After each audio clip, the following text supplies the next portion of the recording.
am. I just finished episode 7. Let me turn off my X-Bone. X-Bone off. Mine doesn't listen to me at all. I don't even have it connect. I just like saying it.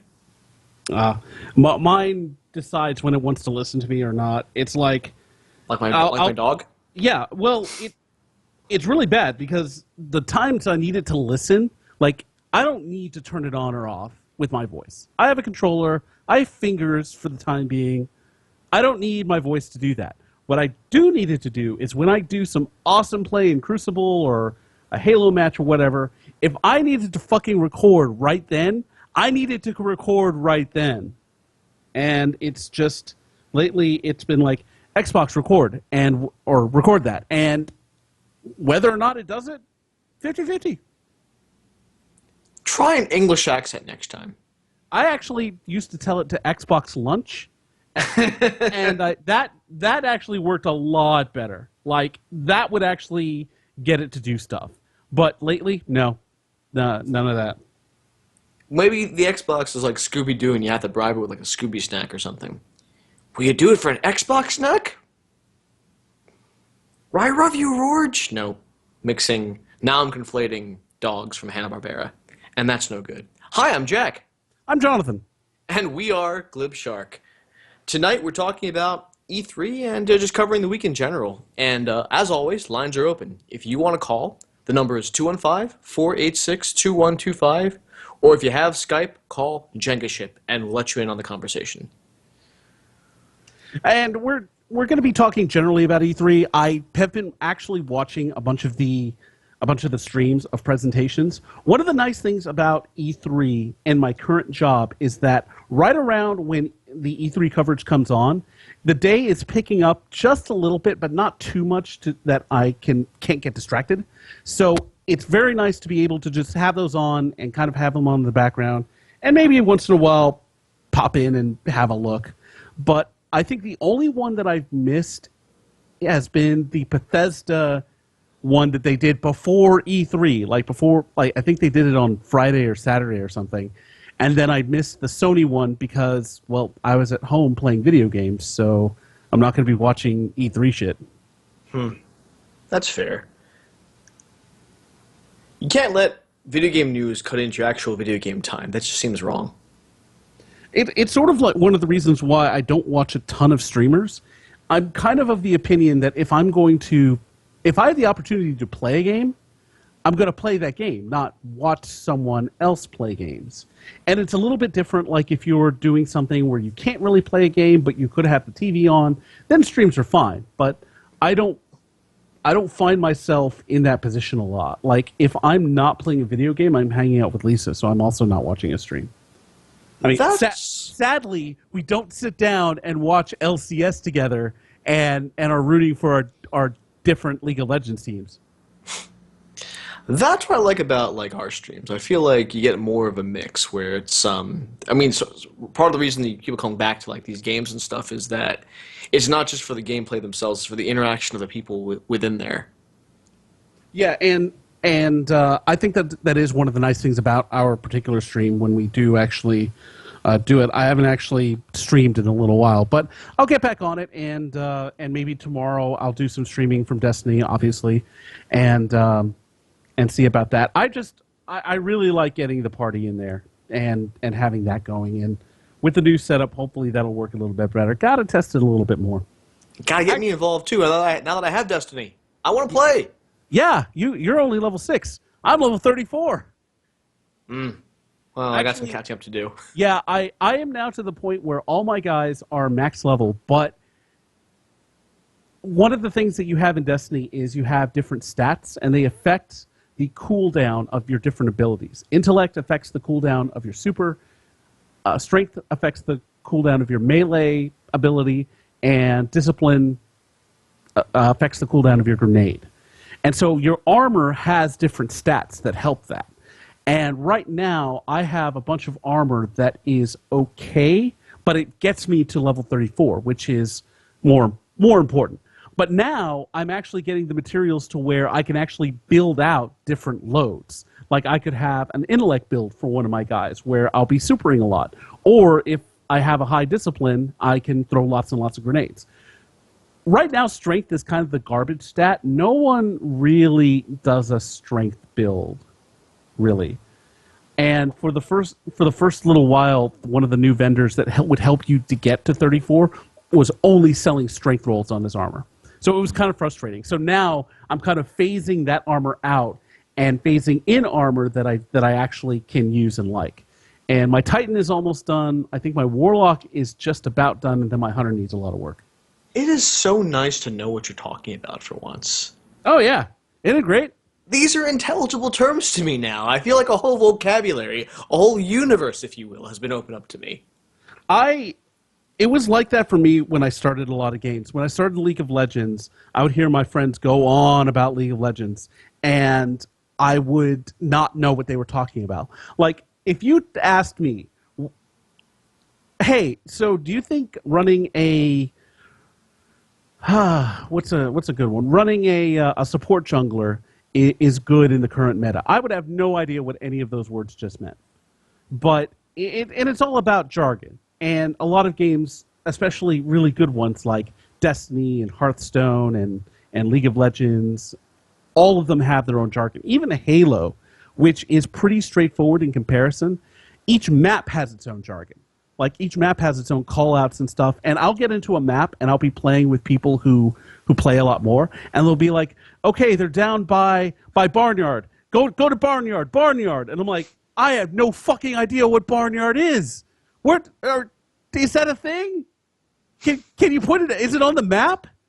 So it's like that with every game. And I'm really glad that you're getting in the Destiny speak here. Yeah, and then I feel like I should pay it forward. Once I get to be like a level 34 like you are, I will either, repay that kindness and help people along, or come up with a bunch of bogus slang and jargon to throw people off. And be all like, oh, you really want to go for those life hacks over there. Bye, Felicia. It's sort of like that.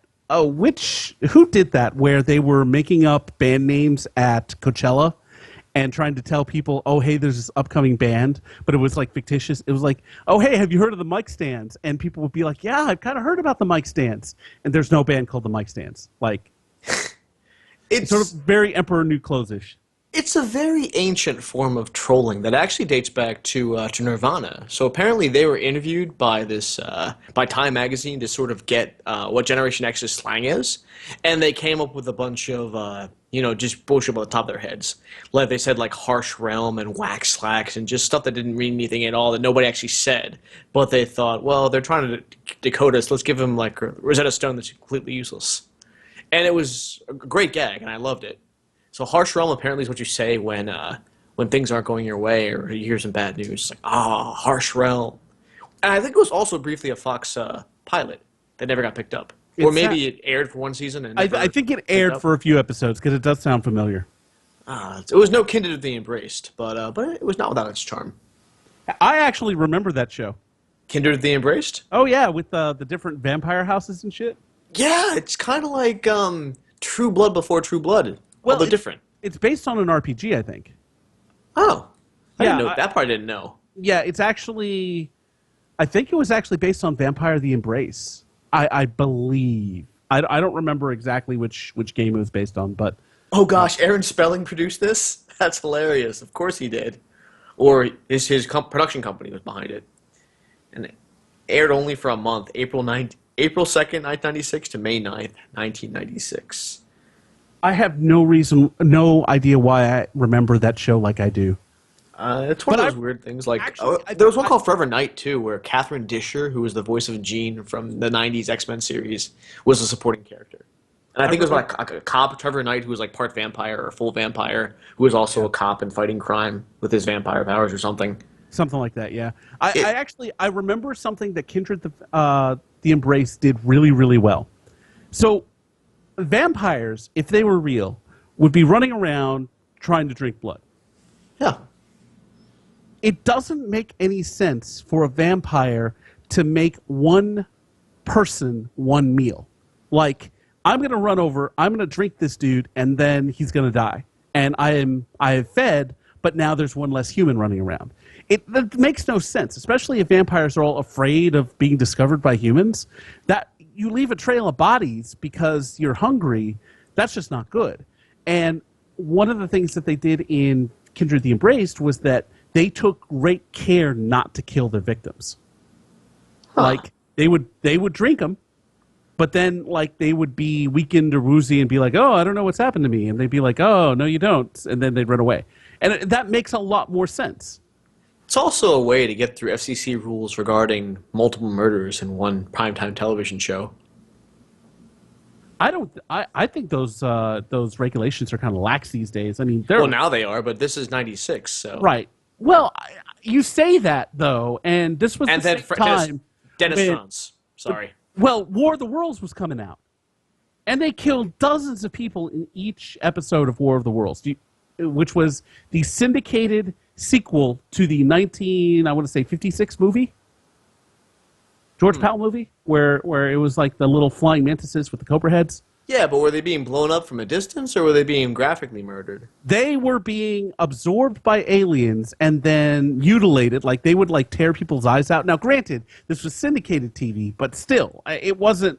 This wasn't HBO or Showtime. This was something you could see on like your Fox affiliate at like 4 o'clock in the afternoon on Sundays. Wow. Yeah, I mean, I feel like there was a golden age of syndication in the 1990s. Like some of the best and worst, and best by being worst TV shows were out then. I'm calling out specifically Nightman, tuned to the frequency of suck. I am going to call out a good one. Hercules. Hercules was syndicated. Hercules was campy though. I liked Hercules. I mean, Yeah, it was deliberately like tongue-in-cheek, kind of like. Babylon 5 the same way. But Hercules got serious, and then it got ruined. Yeah, and then they had Xena, which also was silly, but then was serious, and then was silly again. Then there was a musical episode. And then they crucified her. But didn't she come back from that? I don't think that was the end. She did. No, it wasn't the end. I think in the last episode, spoilers for a 20-year-old TV show, I think she died in Japan, and then Gabrielle carried on her legacy. It was interesting the way Xena handled like religion, because it never, except for like the really old religions, like the Greeks and the Romans and I think the Egyptians. Once they started getting into religions that were actually active, like Christianity? like Christianity and the Hindu gods, they actually got in trouble, I think, for Xena turning into Lord Krishna. Yeah. Pro tip. Don't turn into somebody's god on television. It won't end well for you. But yeah, then they had Unless you're The Simpsons, in which case you can get it as long as you can be subdued very easily for your lack of grace. You are not Ganesh. Ganesh is graceful. I used to say that in Hindi, like what I thought was the Hindi or Gujarati or Punjabi or whatever language it was. Like, I think it sounds like Uzlo Ganesh Padenga money hand. Every time I say it, my brother-in-law, my first brother-in-law, like cracks up laughing. But yes, Ganesh. And Grateful. E3, which we've And gotten E3. pretty far away from. we've wandered a little. That was a good 10-minute riff, though. It was good. I feel good. Yeah. Feeling But, good, man. But yes, I've been watching lots of E3 stuff, and I don't know if you have, but I gotta say, I am sick of the word hype. I could do with no one using the word hype for like 2 years. Here's the thing. The reason people use the word hype, because it's an abbreviation and it's shortened and it actually sounds cool and it's marketable. If people actually had to say hyperbole, the entire thing would be like, the word even sounds just like hyperbole. You get tired of saying it halfway through. Hyperbole. Right? It's just, I just am sick of the word. I'm sick of hype trains. I'm sick of get hype. I'm done with it. Sorry, Mojo Rawley. but I did actually post a hype train GIF that was made from, I think it was from Scrubs, and it was for Mass Effect Andromeda, and it was a hype train for the new Mass Effect game. What have you seen from that so far? I haven't seen much of anything actually. I tried to catch up a little bit on E3 and got a little bit about Doom and Microsoft. Wait a minute, are you talking about like the 5 minutes you looked up stuff before the show? Not before the show. I was looking up stuff like today too. Like I looked Okay. up I know Microsoft announced, for instance, the Xbox One is getting backwards compatibility for 360 games, which is Yes. great. Well, I have questions. I was talking about this with our good friend Izzy, and one of the things we were really excited about was that it's going to make our Mass Effect 3 nights a lot easier. So instead of having to power up the old Xbox 360, we can just grab the game, have it on our Xbox or our Xbox One, and then just play it. Yeah. But my question is, if you have a 360 game on your Xbox One and someone else has a 360 game on their 360, can you play each other? That is a very good question. I'm going to say no I'm because guessing it's also no, but I know there's some cross compatibility games. I know like World of Tanks, it's coming out on the Xbox One and you will be able to play 360 people from it. So I don't know if they're going to do the same thing with that because like we were just talking about Destiny. We have friends on 360 who still play Destiny. Nico, Finch, Silas, I think, plays on 360. And so it would be really great for them to be able to play with us, even if it definitely. was us having the 360 version. But I don't know if they are going to be able to do that because I don't know if that's going to be the case or not. Yeah, I think it's also because it's not even like a 360 game, but I'm guessing they're using an emulation engine within the Xbox One to do this the way they did the 360 and classic Xbox games. But it's I'm looking at the list of games that are currently compatible, and it's interesting to note that both Viva Pinatas are currently backwards compatible. It's like that was on the top of their list of games they wanted. Well, there's also the Rare Pack that's coming out that's going to have Viva Pinata for the Xbox One as well.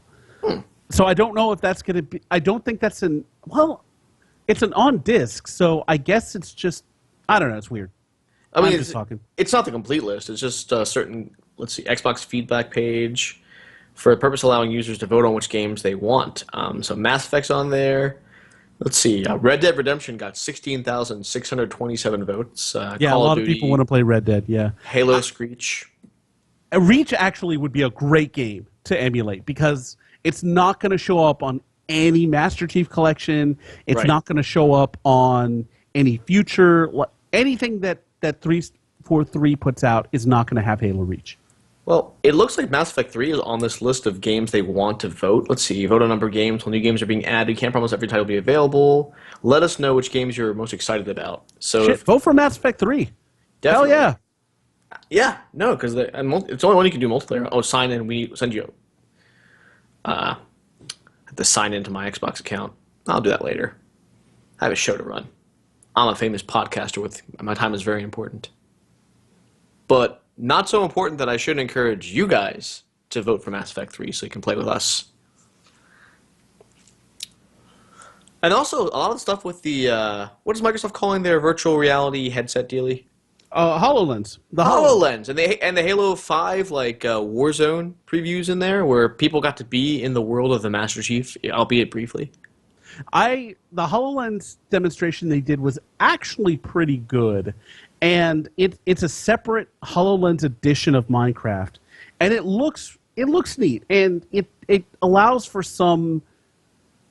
a lot of options as far as playability. I think it's kind of cool because you could actually play a board game, but it would be like a virtual board game. But all the pieces would be there. It wouldn't be like there's actually a game right now, XCOM, that's also a board game, and it has a very big component that goes on your like smartphone and tablets. And then I believe there are some board games that are getting ready to come out that have a lot of augmented reality. So like you have a chit that has a piece, but then you put your phone camera on it, and it's actually like an ogre or a robot or something. Sure, or even the Minecraft demo for HoloLens, which looks amazing. Yeah, that's what the Minecraft demo was really neat, and it was kind of cool. It looked like every holographic table you see in like sci-fi. Yeah. So with this hollow technology on the rise, it's only a matter of time before Professor Moriarty makes his comeback. Well, you just have to structure your game very carefully. You have to set the parameters where you don't leave any loopholes. Yeah, that's true. Or, some advanced civilization that, hacks into Barclay's brain again. Actually, I feel like science fiction has taught us that holograms are just nothing but trouble. Well, with one notable exception. Sorry, Star Trek Voyager fans. Ugh. Man, screw those guys. I will say that on any discussion of Voyager. That is Actually, going to be my reaction. I think the Doctor was the best part of Star Trek Voyager. He was my favorite character and probably the most watchable character in my view. Everyone else is kind of like blah. I disagree. I think I like the fact that Robert Beltran did a pretty good job with Chakotay, despite not wanting to be there like after season 3.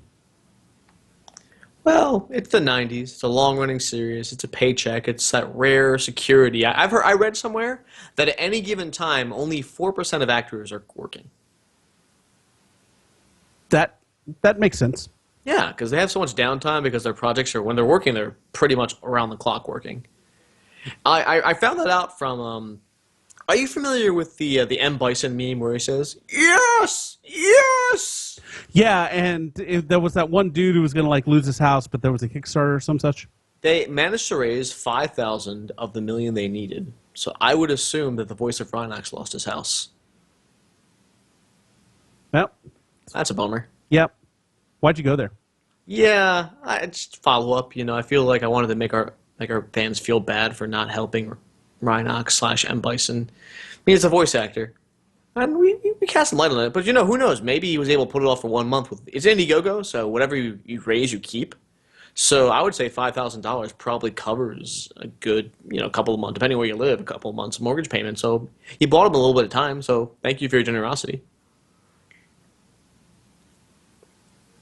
Blink, blink.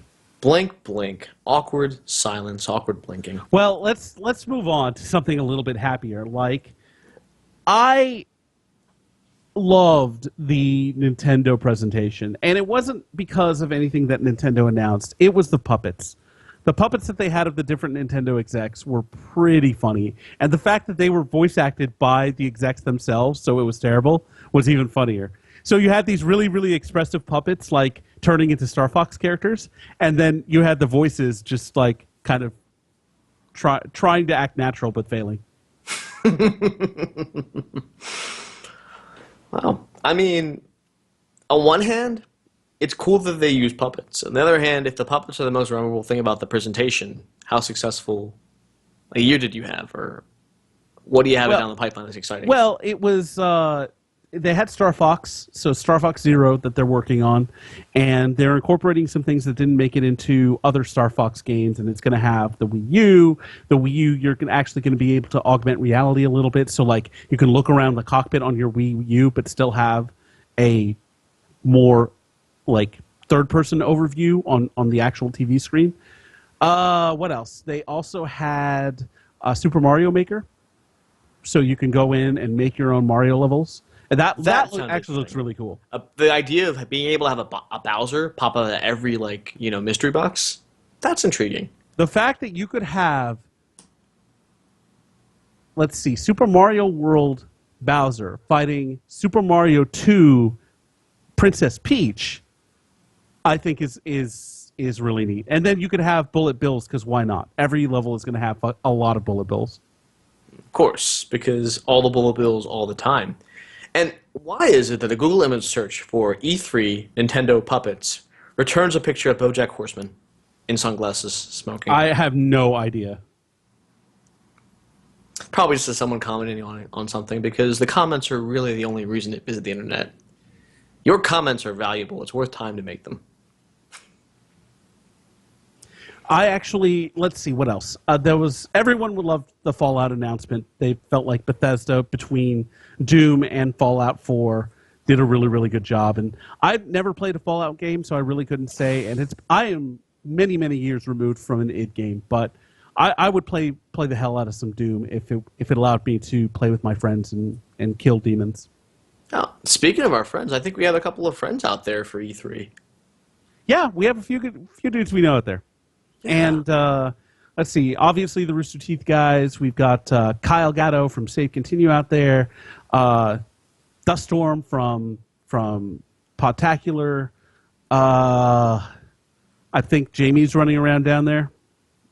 I heard a dirty rumor that was the case, but my goodness, like E3 being open to people, it's sort of a new concept for me. I look at the people that have gone, and maybe this is part of the reason why I was in the mood, because I was sitting at work, doing work stuff, and having to listen to people going, "Oh my God, I'm seeing this at E3. Oh my God, oh my God." And I love conventions. I really do. And part of it is because at conventions there's cool stuff, but there's also cool people. Sure. So seeing all those people just kind of hanging out and doing stuff, it was just kind of like, oh, well, I guess this email needs to get sent. All right. Yeah, but even the idea that at least people you know can go now. Like when I was growing up and I was subscribing to GamePro magazine for about 4 years, I would remember EC this distant thing where you could only read about it in our magazine. This is like pre-internet for the most part too. I guess people had Prodigy or whatever, but not real internet like we have now. And the idea that someone I know, or multiple someones that I know, are at this convention and actually being able to take all this stuff in, that's sort of, it's mind blowing. It's a step in the right direction. Yeah, I would love to go one of these days, maybe. But for now, my day job doesn't want me trotting off to E3 for a week. So At this that, point, I'd settle for media passes to PAX. well, there are intermediate steps to that we have. Yes, there are. Oh, measures, things. We have to do things to make that happen. Let's But I see, did actually make it out to the movies this weekend, what'd you and see? I did not see Jurassic World, which apparently broke every fucking record ever. Because dinosaurs. We have Because only seen them dinosaurs. 3 times before. And Chris Pratt. I do have an anecdote about that. So Anecdote away. all right, so on Saturday, I had said, hey, let's go to a movie. So Lisa, since she's on summer vacation, was like, okay, sure. So we went to see a movie. And originally we were going to go see Jurassic World. But we were like, you know what? I've heard Spy is really good. It's running like a 95% or something on Rotten Tomatoes. That says something. It's Melissa McCarthy. It's Paul Feige, or Paul Feige. Feige? Whatever. The guy who directed Bridesmaids. And I'm like, and the guy who is the Generalissimo of Ghostbusters right now. So anyway, we're like, all right, we'll go see Spy. And we're like, okay, well, it's been out a couple of weeks. Jurassic World is out, so probably not a lot of people are going to go see Spy. I don't think we need to show up particularly early. So we showed up 15 minutes before the movie started. This theater that's in town has been there a while. It's been there since I've been in college. And when I was in college, it was a really, really nice theater, and it was definitely the place to go. But then the bigger theater opened up down the road. Oops, dropped my phone. And that one as the IMAX, and it is my favorite theater. So I rarely go to the one in town, except when I'm with Lisa for reasons. So we go in, we park our car, and the place is packed. I had never seen this many people at this theater since college. And while we were slowly making our way to the ticket window, which was ridiculous because I had bought my tickets online and I still had to go up and get the actual tickets from the ticket counter lady because they didn't have a self-service booth. Everyone was going to see Jurassic World. It was Jurassic World. Hey, 2 for Jurassic World. Hey, 6 for Jurassic World. And it was amazing. And so it's not surprising that it did as well as it did. But all that being said, Spy was awesome. I definitely recommend everyone go see Spy. And, you know, if you had told me the words Melissa McCarthy action star 5 years ago, I'd have been like, who?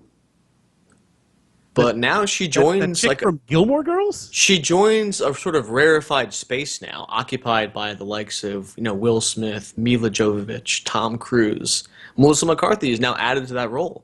Like, there's only a handful of people that have anchored an action film. I was surprised. And I probably shouldn't have been because the woman is talented as hell. Oh, yeah. And she... it was just so much fun to watch her. And I was, like I said, I've been telling everybody, especially people who hadn't heard of the movie, because it kind of came in under the radar. I would not be surprised if it was the sleeper hit of the summer.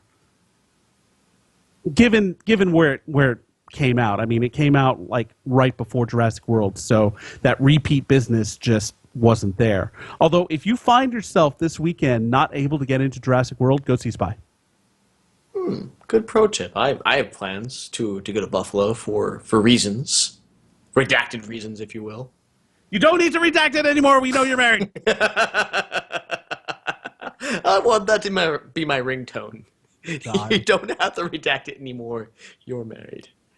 But I yeah, I'm going to visit my wife. Nice. Yeah. Well, take her out to dinner, give her a hug, grab her butt, and tell her I said hi. I'll do everything in that order. Yay! But man, oh man. So what do you have a tap for this weekend, actually? I am actually, funnily enough, I got a call on my way home from work from one of my boys who's I play D&D with, and we are going to either play D&D or another role-playing game that I'm hoping won't suck, but I don't have my hopes up. But either way, I'm gonna be role-playing it up this weekend, so I'm pretty excited about that. Well, that's cool. You're spending time with friends. Even if the game is less than stellar, at least you have good company. Yeah, I'm going to see if I can figure out how much an Uber ride costs to my buddy's house, because if I will bring provisions just in case, and if the game ends up being terrible, I may just drink myself into a drunken, raging role playing session. So apparently, there's this big crackdown in the Delaware Valley, Philadelphia, Delco on UberX. Like the only thing I could find when I need to get Uber a couple of weeks ago was the black car service, which is phenomenal, but a bit out of my price range to use on a regular basis.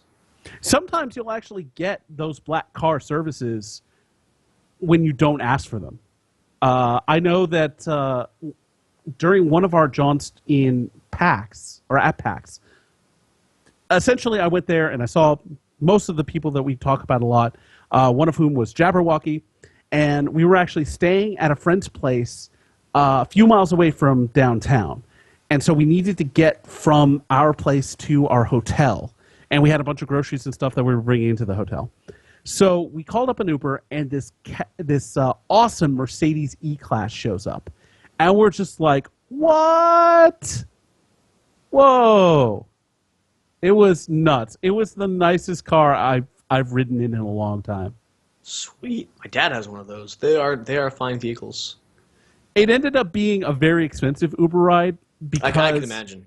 well, what happened were, since it was PAX weekend and Bumbershoot, it was like triple rates at that point. So that's what really drove up the price, because it was just a normal Uber or UberX or whatever. I mean, it wasn't anything fancy that we had requested, but it ended up being pretty expensive. And I should have known something was up, because that was the weekend where I got in at like 2 a.m. or something like that, and it was already like 1.5 rates at like 2 a.m. from downtown. And I was just like, wow, that's just nuts. So I think the second time we needed to do that route, we ended up taking the bus. Yeah, that's probably a prudent choice for your wallet. I'm trying to remember. Was I drunk when we took that bus? Possibly. I mean, it sounds I like may I know. have. It was PAX. Yeah.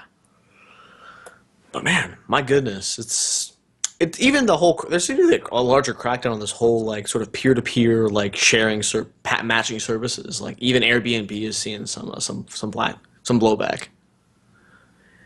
And I don't know if it's necessarily unwelcome. I mean, it seems like they're regulating, because Uber generally has worked really well for me. I mean, I've never had a bad experience with Uber ever.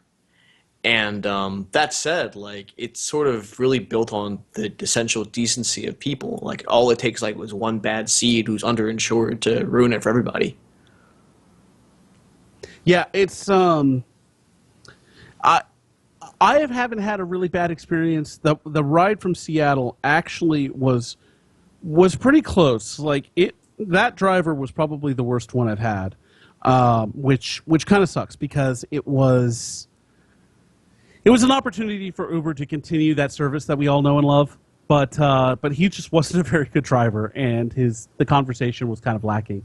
But it was quickly redeemed when I was at PAX South. I took a couple of Ubers to like meet my parents and go other places, and that one was pretty much where I expected. It was great. Well, there you go. Hey, I just realized today is Dan Vanderklok's birthday. Yeah, it is. Happy birthday, Dan. Happy birthday, Dan. We almost never do birthday shout-outs on this broadcast, so it's a really rare thing. So I'm happy. Dan's one of those guys who deserves one, I believe. But we should get to E3 at some point.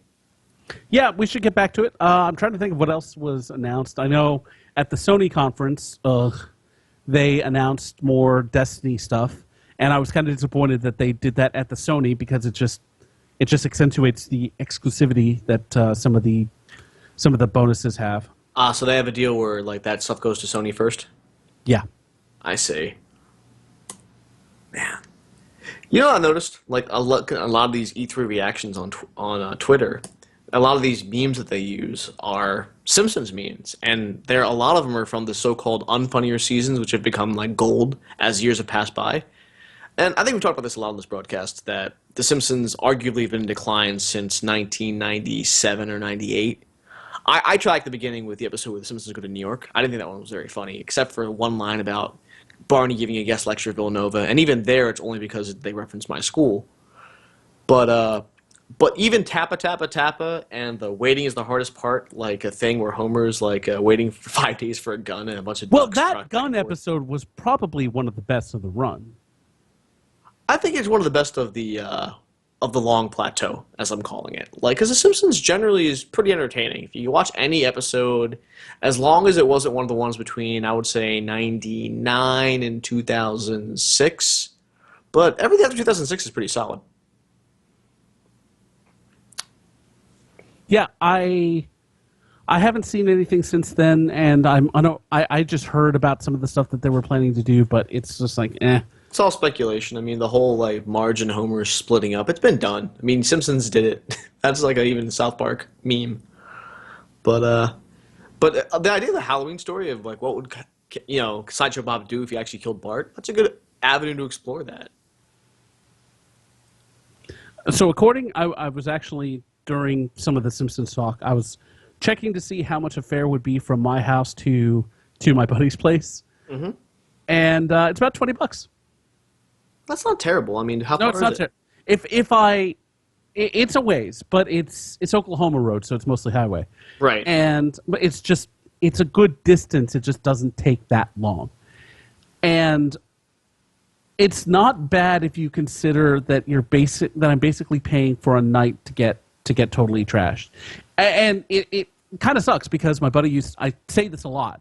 But my buddy used to live right next door, so if I wanted to go drunken board game or drunken D&D or whatever, or just go over and watch whatever and get drunk, it was great, and then I could just stumble home. Sure. But I can't do that anymore. Yeah. So most of my board gaming is sadly sober. Well, that makes sense given the sheer amount of driving that has to be done. Like, if you live somewhere like South Philadelphia, you can just stumble everywhere you want to go, or media for that matter. You could just keep your flask on you on demand. Yeah, that's actually one of the reasons why I would love to live in a place where you could do that, where it's just like, oh, I'm just going to go to this place and I'm going to hop a subway or hop a cab, and then I'm home. There you go. But I say that, and I'm really not going anywhere. I'm just fine where I am. I'm just going to say something that may be kind of controversial, but I don't think, given the opportunity, unless I positively, absolutely had to for a work-related reason, that I would go to E3. And the reason, Well, go ahead.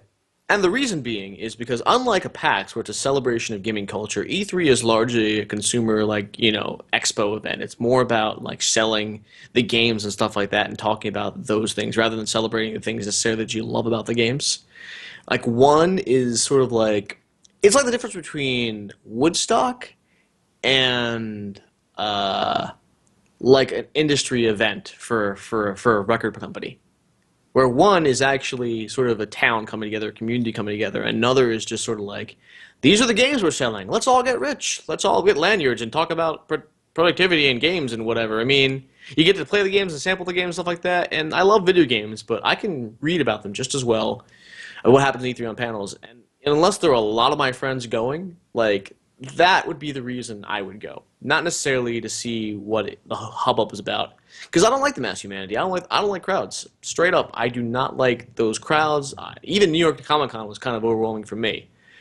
But if it's not like something where the consumer is at the heart of it, and I don't think E3 is there yet at all, then it's not as interesting to me. It I get what you're saying, and it's funny that you say you can watch and take in everything that E3 has from where you are. They were actually talking about it on one of the Rooster Teeth streams. Adam Kovich was saying that it's hard to keep track of stuff that's happening at E3 at E3. It's actually a lot easier from our perspective because we just sit and all of this information just kind of comes to us. Sure. When you're down on the ground, you've got your own stuff to do, and then maybe you hear about something, but you're probably not going to whip out your phone and watch a video on YouTube because battery energy is key. And so and if you're in that situation, you probably don't have time to do that. You're off to the next thing. So I get it, and I agree with you. I think that it also reminds me of just San Diego Comic-Con. I am in no rush to go to San Diego Comic-Con because I have no intention of waiting 4 hours to get into an A-tier panel. Right.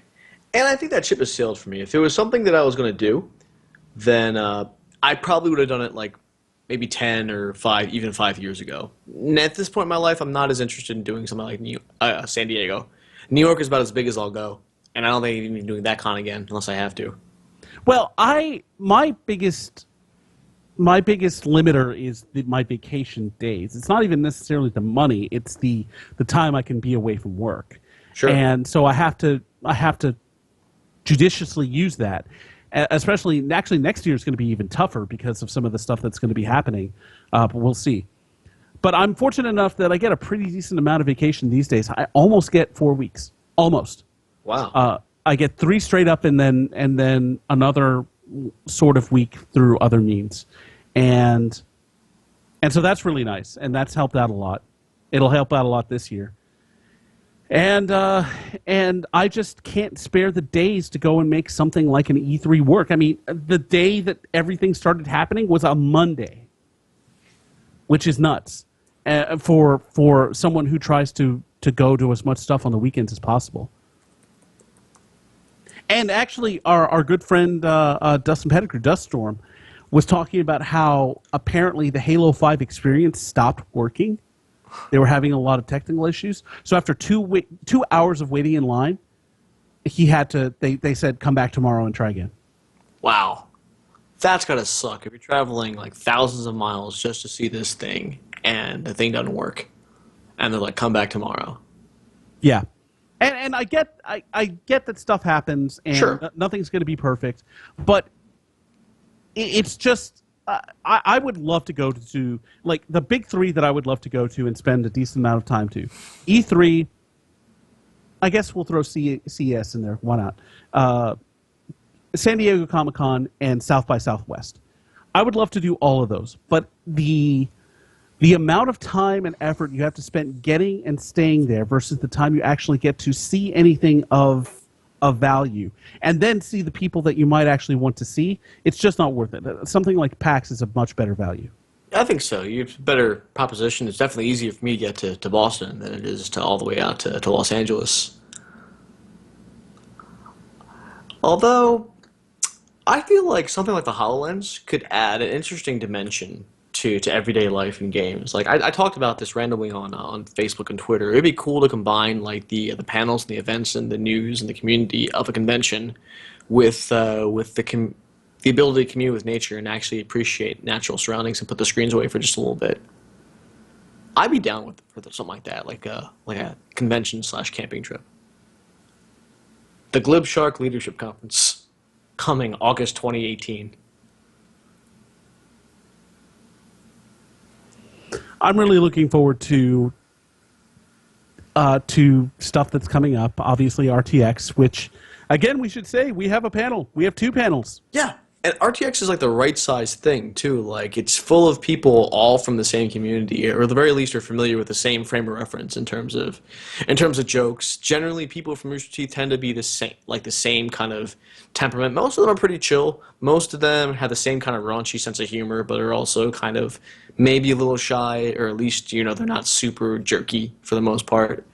And it's kind of cool to be able to come to a homecoming like that because everyone I know, like, it's the easiest place to see as many people that I love from the community as possible. Oh, absolutely. And it'll be, it's going to be great. Weekend of August 4th through the 6th, I want to say, 2015. I think it's like Beautiful 7th or the 9th or something. 7th through the 9th, okay. Yeah. And beautiful Austin Convention Center, but we'll have more details about the panels forthcoming. Yes. Hopefully, This is how I would love for things to work out. We have the Glib Shark panel on Friday. That again, this is what we're hoping for, and then maybe D&D at night on Friday night or Saturday night. Just get all our panels out of the way. Yeah, I'm and good with then that. and then the community panel, the capturing the community panel, which I'm also on. We'll have to see about that one. I have no idea when they're going to put it. And then the podcast panel, again, I have no idea. But that one, that one is the one I'm worried about the least, just because I'm just kind of show up and talk, and I expect to be rather inebriated for it. In fact, I'm going to endeavor to be inebriated for it. Endeavor to be inebriated. That's a nice callback to the last RT Philly logo. It's like aspire to endeavor to achieve synergy and cross promote global market, cross promote ideas and a globalized marketplace of ideas, something like that. Wow, it's been a few years, 3 years actually since the last RT Philly. Yay! Oh no! Yay! Well, past years. past years. Past years. I was going to say the last podcasting panel I was on at RTX, which I think 2 years ago, I was actually a little buzzed at. Dustin Pettigrew, who was running that panel, I don't think was pleased. I can probably imagine why I it's wasn't not. asked back next year. Maybe, if you keep drinking at panels, people will stop inviting you. Except for our panel, which it's almost a requirement. I remember at RTX 2012, I did an Rooster Teeth community event panel with, I think it was Barbara, Microbe, Joe Garcia, Dom, I think was the panelist, Katie, cool Katie Ward, or is it Katie Patillo? I don't know. Did you change your name or no? I'm not sure. So Katie Ward. And then also, I think that was just the five of us, yeah. And I was the only American on the panel. Everyone else was either from Canada or Australia. Yeah, I guess that's true. So I That's am the funny. only person who's been able, before RTX, I was the person who had a sustainable Rooster Teeth related conference or event in America. So go me. Steve Holt. Okay, I want to pick your brain about something that has been bugging people, apparently. Pick away. So, speaking of RTX, they did announce that there's going to be an RTX Australia. So, Cool. RTX is going international. The British are not pleased. Apparently, there is a little bit of a backlash from the UK-based community saying that they should have gotten an RTX before Australia. Personally, I think that sort of thinking is a bit divisive, and I get where it comes from. I get when there's something that you want that you don't get, and someone else gets it, and you have to watch that. You see it in Destiny all the time. I've said some really bad things to some really good friends because they got a gun before I did. And I regret it because it was just not right. So it's easy for me to say, hey, Brits, you should just be happy that there is actually an international RTX, and one of these days it might come there as well. That's kind of my thinking. What do you think about that?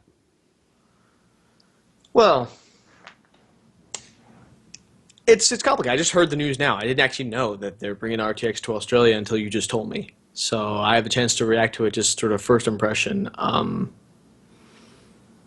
Look, it's not that it's a business decision.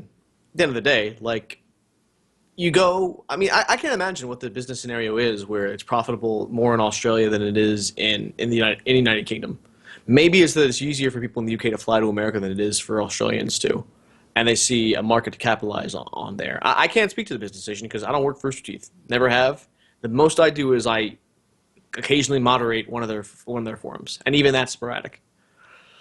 What I can say is that, look, you're a fan of the company, you're a fan of the product. You don't have to. If you like what you like, that's fine.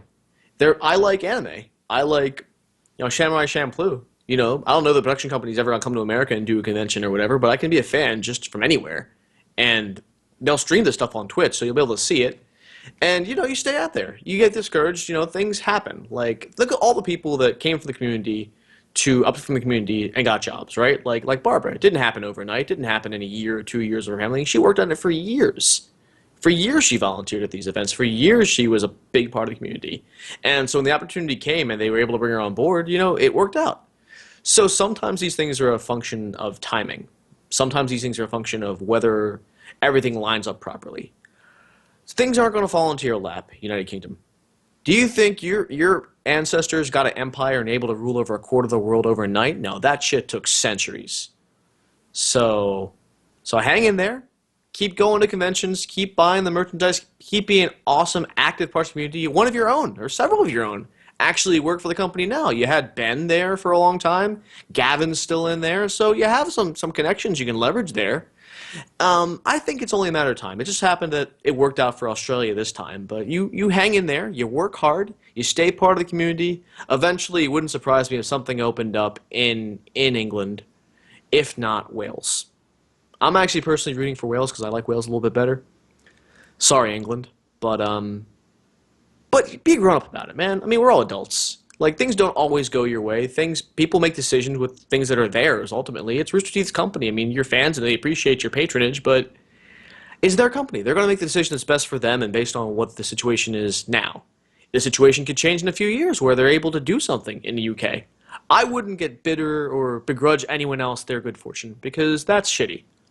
Just be awesome to each other and it'll work out. Yeah, I agree. All right. I probably should have just said that. That would have saved a lot of time. I am actually. I do have one more trip, and this is the last time I'll talk about my vacation ever, but it does relate to video games a little bit. Okay. I don't remember if I told this story or not last week. Or was it last week when I got back? I think it was last week. So we get on the ship, and we're kind of walking around, people watching, and we see this group of dudes, and they're these tall, young, fit guys who all have their hair in kind of top knots. So they already look like bros, but they look like bros who are just like doing something silly with their hair for a little bit. And so I'm like, oh, okay, whatever. Those guys look like douches. Well, that's fine. They're going to be a few on the ship. So later on, we were in one of the lounges getting ready for this like team trivia competition where we would need like a team of 5. And at the moment, it was just me and Lisa. And so a couple of these guys were sitting over kind of close to us. And so one of them kind of turns around and is like, hey, do you want to play with us?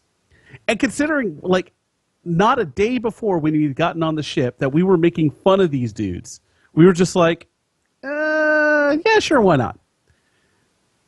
They were actually a lot of fun. We ended up, they were a family, 4 brothers, and then their mom and dad who were on vacation out from Georgia. So, and we were obviously from Oklahoma, and I had my OU hat and everything. So our trivia team name was Boomers and Bulldogs. Nice. And so whenever we saw them, I mean, eventually we learned their names, but we would just refer to them collectively as the Bulldogs.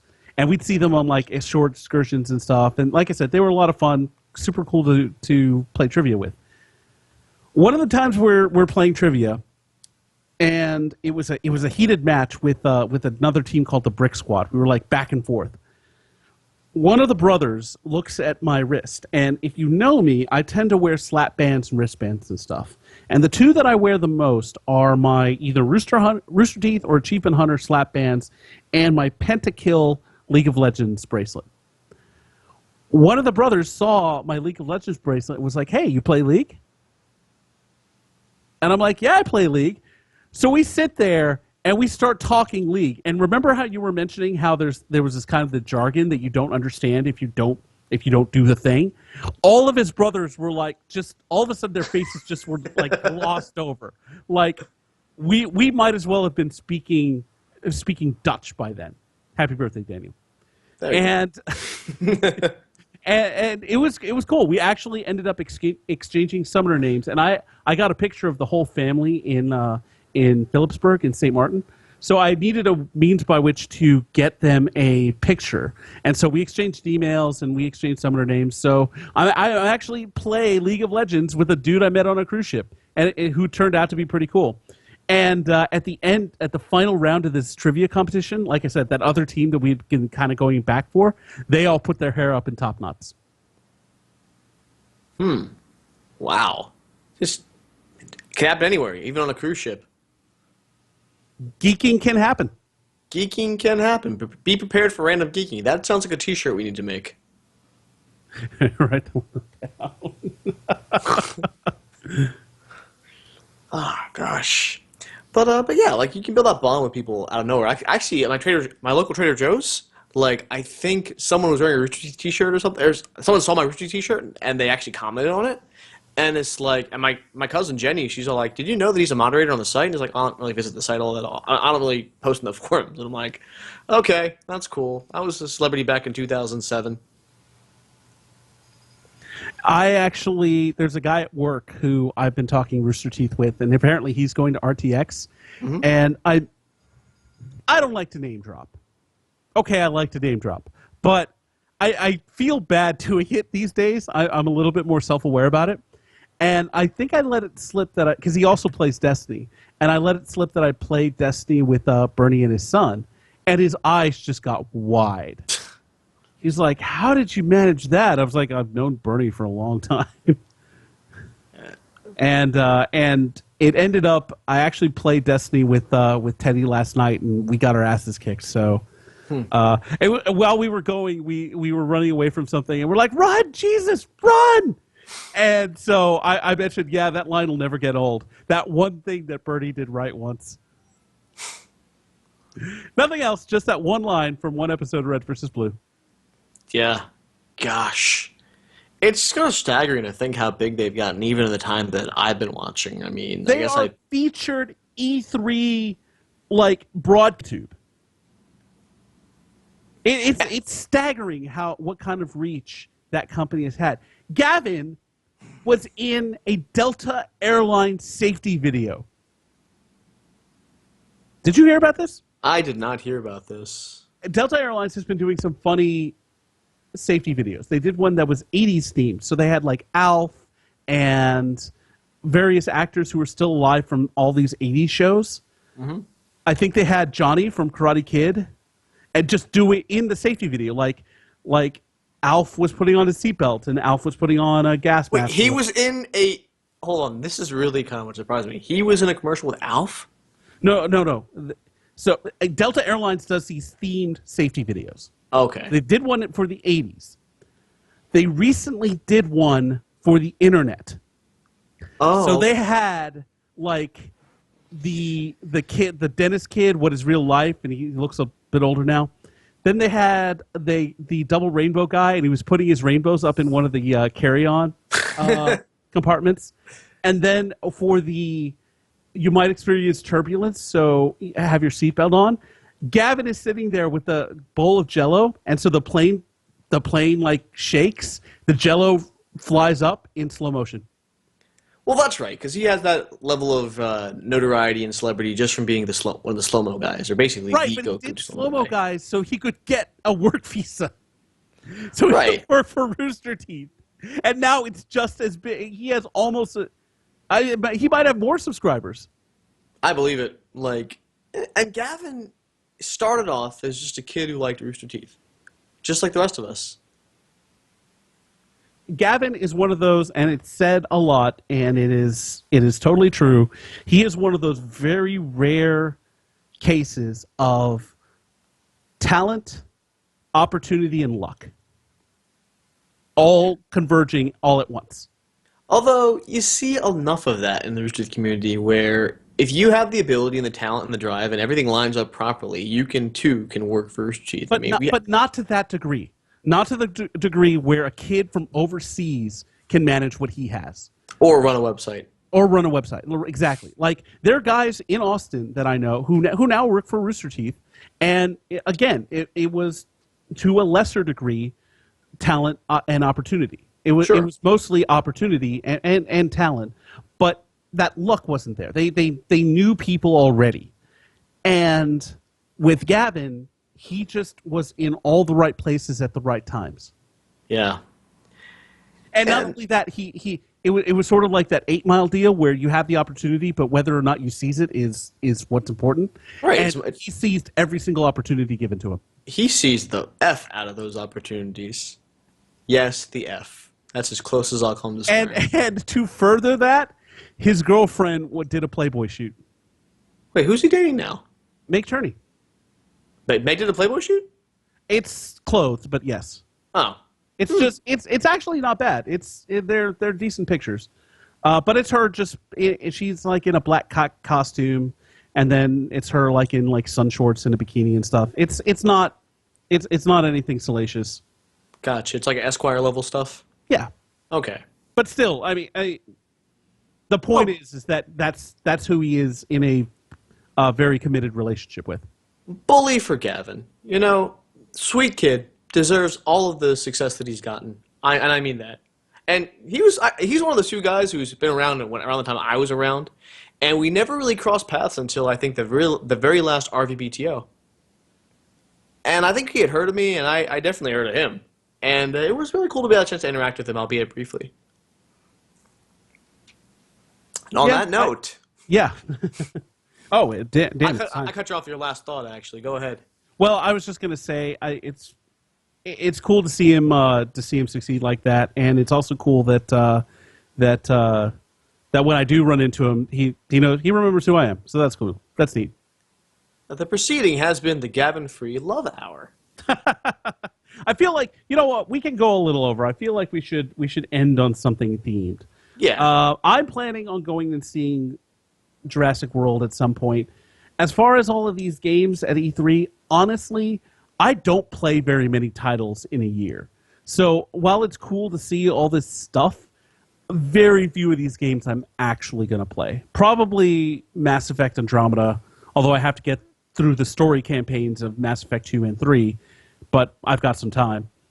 And I didn't even see that announcement. I'm surprised I missed that. yeah.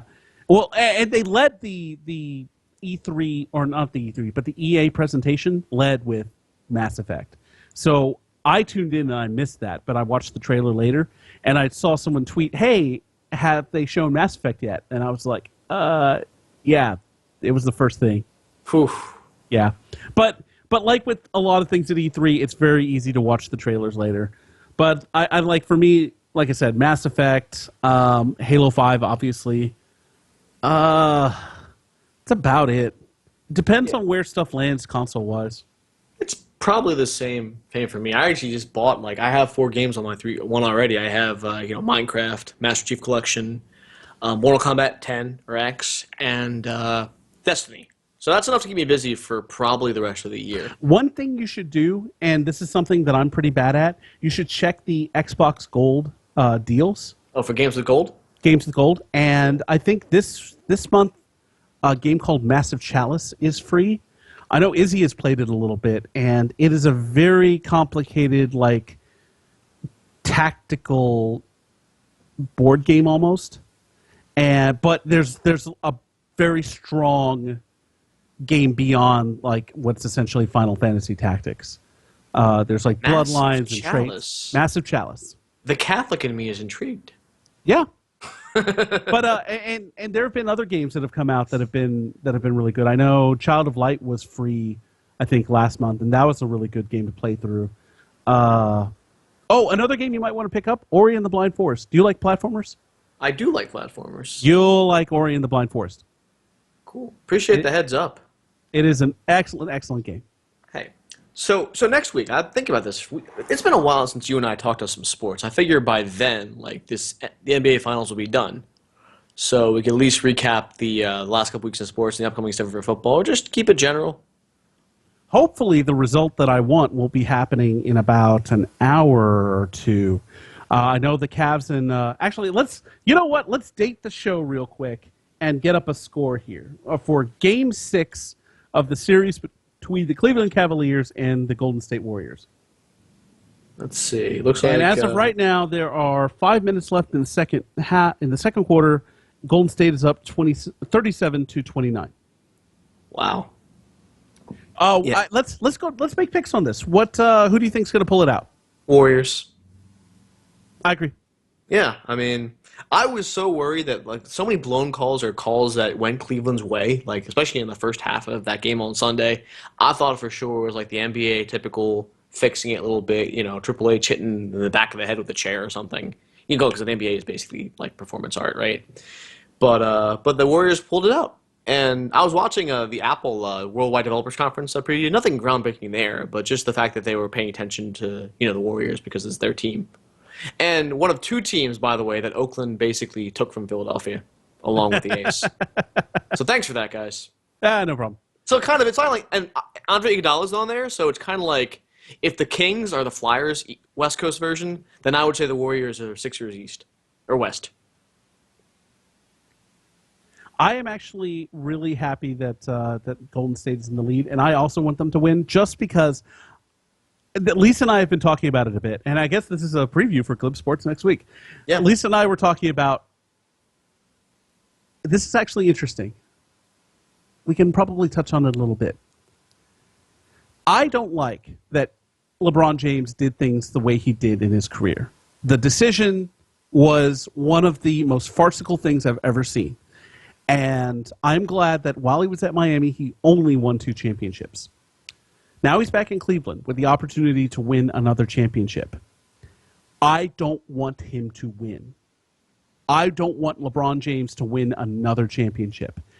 However, Lisa's assertion is that, well, what about Cleveland? Cleveland is the one who got screwed by the decision. So LeBron James coming back and winning a championship for that city is something that is storied and is good for a lot of people in Cleveland who are long-suffering sports fans. Yeah. What do you think about that? Well, I have yeah. an opinion, but it's very simple.